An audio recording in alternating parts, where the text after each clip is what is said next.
ذكرني ما نسيت يا ذا الجلال والإكرام يا ذا الجلال والإكرام يا ذا الجلال والإكرام اللهم ألهمني رشدي وأعدني من شر نفسي. Pertama, Al-Faqir mengucapkan syukur kehadirat Allah Subhanahu wa ta'ala, yang mana Allah ta'ala memberikan nikmat iman wal Islam dan juga kesehatan kepada kita semua, sehingga dengan nikmat tiga inilah kita bisa beribadah secara sempurna. Dan semoga sholawat dan salam dilimpahkan kepada baginda Al-Mustafa Muhammad sallallahu alaihi wasallam dan juga kepada para sahabatnya, tabi'in, atba' tabi'in, dan juga tidak lupa kepada kita sebagai umatnya Nabi besar Muhammad sallallahu alaihi.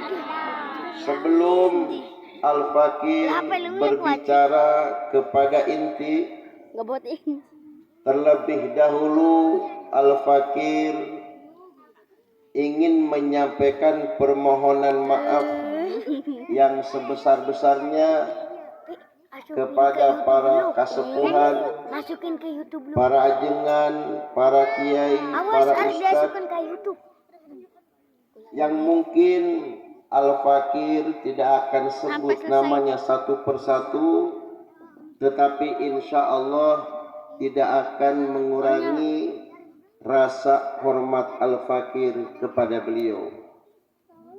Dan juga tidak lupa Al-Faqir ingin mengucapkan terima kasih kepada Ustadz Ma'ruf atau Ustadz Arya Kamandanu, di mana beliau menjadi wasilah sehingga Al-Faqir berada di tengah-tengah saudara. Dan juga tidak lupa Al-Faqir mengucapkan terima kasih kepada Sohibul Bait,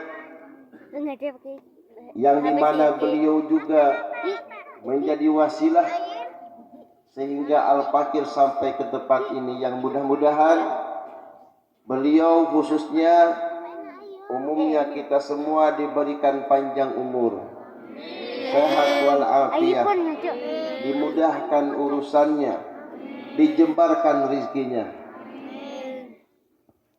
Saudara yang Al-Faqir hormati, di dalam rangka memperingati Isra Mi'raj ini, perkenankanlah Al-Faqir akan berbicara tentang ikhlas, yang dimana ikhlas ini ada kaitan dengan Isra Mi'raj, ada kaitan dengan sholat, dan semua amal yang kita lakukan itu merujuk kepada keikhlasan.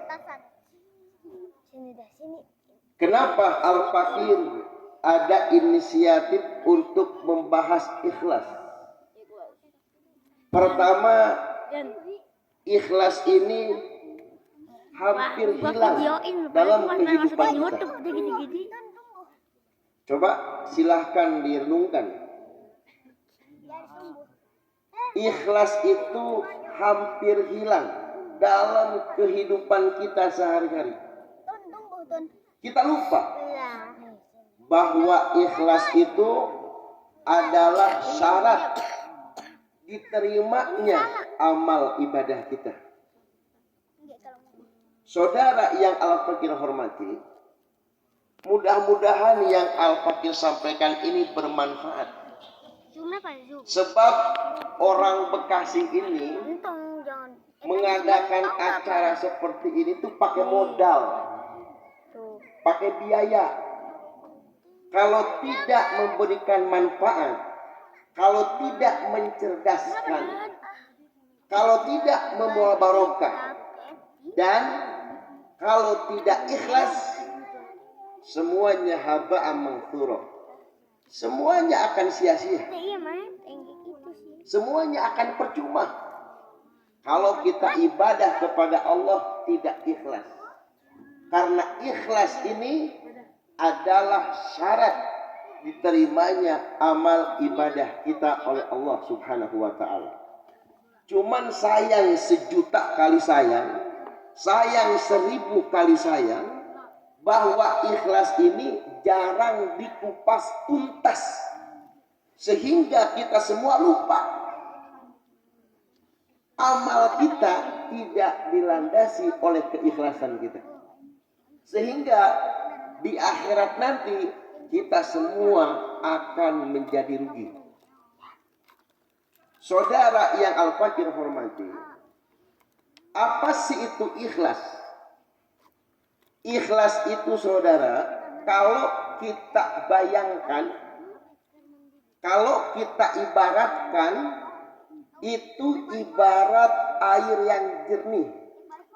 Ikhlas. Ibarat air yang jernih, ibarat air yang bening, ibarat air yang benar-benar belum terkontaminasi, bening, bersih. Nah, susahnya untuk ikhlas itu sama dengan susahnya menjernihkan air yang keruh menjadi bening. Habis ulangi, saya ulangi. Susahnya untuk ikhlas itu sama dengan susahnya menjernihkan air yang keruh. Coba mungkin Anda tahu, biasanya di kota-kota proses pembersih air itu lama prosesnya. Betul nggak? Nah, begitupun ikhlas. Jadi untuk ikhlas itu tidak mudah. Tidak mudah dan tidak gampang. Di sini Al-Fakir berbicara ikhlas bukan berarti Al-Fakir sudah mampu. Bukan berarti Al-Fakir sudah bisa. Bukan. Tapi mudah-mudahan dengan adanya disebut terus tentang ikhlas, dengan adanya digembleng tentang ikhlas, dengan adanya dibahas terus tentang ikhlas, kita minimal ngeh. Jadi kita nggak lupa bahwa ikhlas itu adalah, kalau diibaratkan badan itu badan, kalau diibaratkan itu fisik, ikhlas itu. Jadi amal itu, fisik itu, ruhnya ikhlas. Amal itu ruhnya ikhlas. Jadi kalau misalnya kita beramal tidak ikhlas, berarti amal kita itu bangkai. Apa masa iya kita mau mempersembahkan bangkai kepada Allah Subhanahu wa ta'ala? Jadi kalau amal tidak ikhlas, ibarat fisik, ibarat jasad yang tidak ada ruhnya. Jadi percuma kita punya wajah cantik, kalau tidak ada ruh, mayanfa, tidak ada manfaatnya. Apa untungnya? Ditinggalin. Atau orang pada takut. Laki-laki punya wajah tampan, buat apa kalau nggak ada ruhnya? Nggak ada manfaatnya, percuma. Dan nggak ada harganya. Begitupun amal kita. Mau sholat kita, mau ngaji kita, mau duha kita, awabil kita, tahan kita, percuma kalau tidak ikhlas.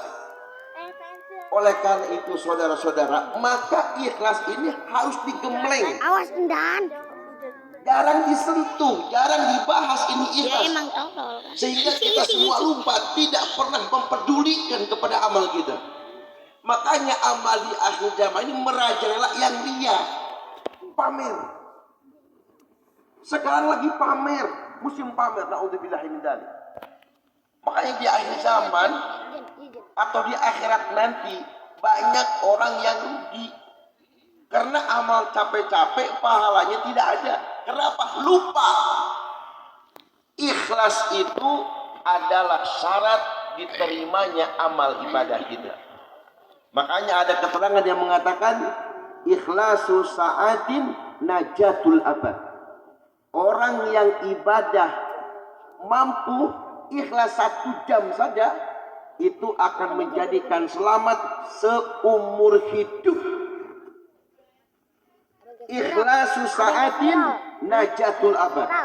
Orang yang mampu ibadah ikhlas 1 jam itu akan menjadikan selamat seumur hidup. Coba Anda bayangkan.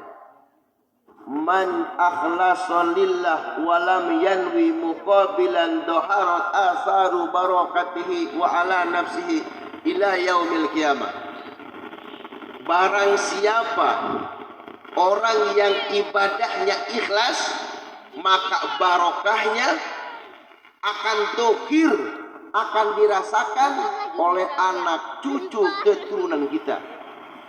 Kalau kita toh ibadah ikhlas, kalau kita benar-benar ibadah ikhlas, serius ikhlas, barokahnya akan terasa sampai anak cucu keturunan kita. Barokahnya. Makanya usahakan, Pak. Kita ibadah itu harus latihan. Harus latihan supaya ikhlas, supaya ada asarnya.